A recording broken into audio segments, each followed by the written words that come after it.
अस्सलाम वालेकुम, सितारों के सफ़र पर खुश आमदीद। आज की वीडियो में हम बात करेंगे कि आपका आने वाला महीना यानी नवंबर 2025 कैसा रहेगा।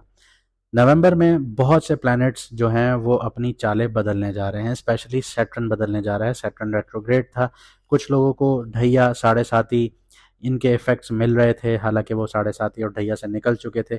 रेट्रोग्रेड होने की वजह से उनके जो मामला थे वो दोबारा रुक गए थे, लेकिन अब वो डायरेक्ट होने जा रहा है नवंबर के महीने में। साथ ही साथ कुछ लोगों के लिए मुश्किलात में इजाफा होने जा रहा है।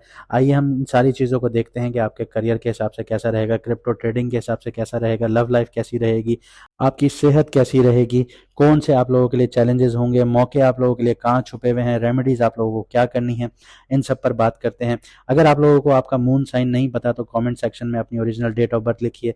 हमारी टीम आपको ज़रूर आपका मून साइन बताएगी, जिससे आपको वीडियोस देखने में आसानी होगी। आइए वीडियो को शुरू करते हैं। बात करते हैं कैप्रिकॉन मून साइन वालों की, यानी कि मकर राशि यानी कि बुर्ज जद्दी वालों की।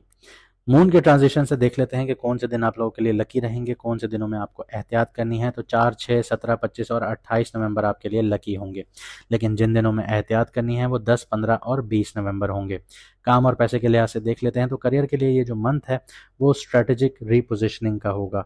वीनस 10th हाउस से आपका चार्म और रिकग्निशन बढ़ा रहा है, लेकिन मरकरी रेट्रोग्रेड है 30 नवंबर तक, तो डॉक्यूमेंटेशन और कम्युनिकेशन में थोड़े से डिलेज आ सकते हैं।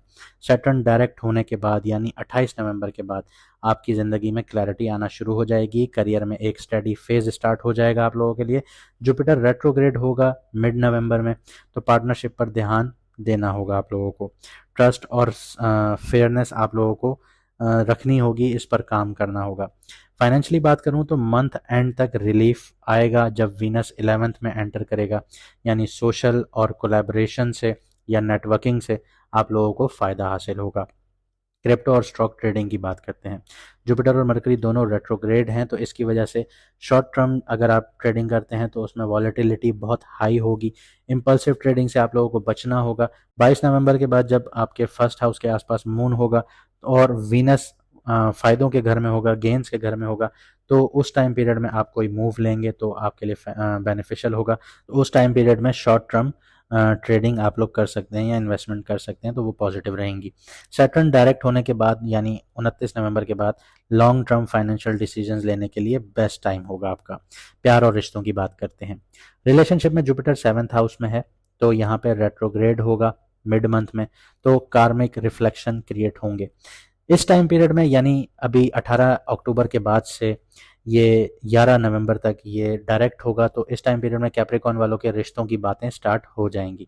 अगर आप किसी से प्यार करते हैं तो वो शादी में कन्वर्ट हो सकती है। साथ ही साथ घर में आपके रिश्तों की बातें स्टार्ट हो सकती हैं। पुराने पैटर्न्स या मिसअंडरस्टैंडिंग्स जो हैं वो रेट्रोग्रेड होने के बाद सरफेस पे आ सकते हैं, क्योंकि अगर इस टाइम पीरियड में आप लोगों ने रिसर्च अच्छी नहीं की और ऐसे ही रिश्ता कर दिया तो मुश्किलात आपको देखनी पड़ेंगी। मरकरी रेट्रोग्रेड और मार्स का स्कॉर्पियो में होना आपकी कम्युनिकेशन को थोड़ा एग्रेसिव बना देगा।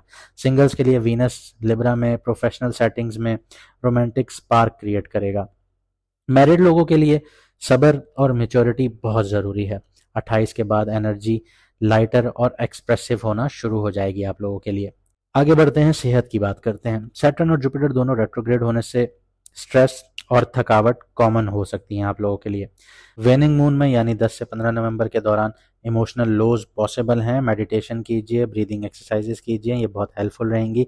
28 के बाद सैटर्न डायरेक्ट होगा तो आपका स्लीप और मेंटल स्टेमिना बहुत ज़्यादा स्ट्रांग हो जाएगा। एक चीज़ आपको बताता चलूँ कि ओवर कमिटमेंट आप लोगों ने अवॉइड करनी है, ख़ास तौर पे मिड मंथ में। कौन सी चुनौतियां हैं, कौन से मौके हैं, यानी चैलेंजेस क्या हैं और अपॉर्चुनिटीज़ क्या हैं इस महीने, वो भी बात कर लेते हैं। सबसे पहले चैलेंजेस की बात करते हैं तो रेट्रोग्रेड फेज़ आपको सब्र सिखा रहा है।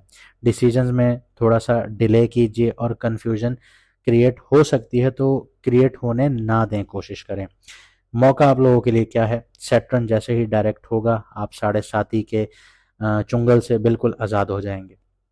डायरेक्ट होने के साथ ही आपका डिसिप्लिन और आपकी लीडरशिप जो है वो रीस्टोर होना शुरू हो जाएगी। Long term ground work set होना शुरू हो जाएगा आप लोगों के लिए।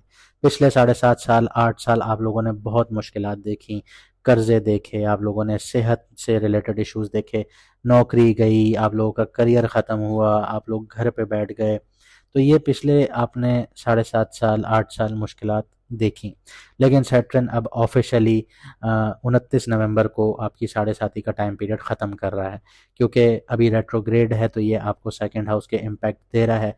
फिलहाल अगर आप कोई काम कर भी रहे होंगे तो उसमें पैसे की आपको मुश्किलात देखनी पड़ रही होंगी, दिक्कत देखनी पड़ रही होंगी, लेकिन जैसे ये डायरेक्ट होगा तो आपके सारे इश्यूज ख़त्म होना शुरू हो जाएंगे। रेमेडीज़ की बात करते हैं। हफ्ते में एक दिन ऐसा बना लीजिए कि किसी गरीब को आप खाना खिलाइए, और खाना वो खिलाइए जो आप खुद खाना पसंद करते हैं। ये आपकी ज़िंदगी में आए हुए जितने भी ब्लॉकेजेस हैं उनको ख़त्म करेगा और आपके लिए रास्ते क्लियर होना शुरू हो जाएंगे। यहाँ पे एक चीज़ और बताता चलूँ आपको कि सुबह जल्दी उठिए, ऊपर वाले की शुक्रगुजारी कीजिए। अल्लाह ताला की आप हर नेमत का भी शुक्र अदा करें तो आप कभी भी नहीं कर सकते, तो आप आदत बना लीजिए कि रोज़ सुबह आप 3 उसकी नेमतों का शुक्र अदा कर रहे हैं। इससे आपकी ज़िंदगी में पॉजिटिविटी वापस आएगी, और जो पॉजिटिविटी उसके जो निज़ाम की है वो आपको अट्रैक्ट करेगी। आपके रिस्क में भी बरकत होगी, आपकी सेहत में भी बरकत होगी, और आपकी ज़िंदगियों में भी बरकत होगी। उम्मीद करता हूँ आपको वीडियो पसंद आई होगी। वीडियो को लाइक शेयर सब्सक्राइब ज़रूर कीजिए। मिलते हैं अगली वीडियो में सितारों के सफ़र पर।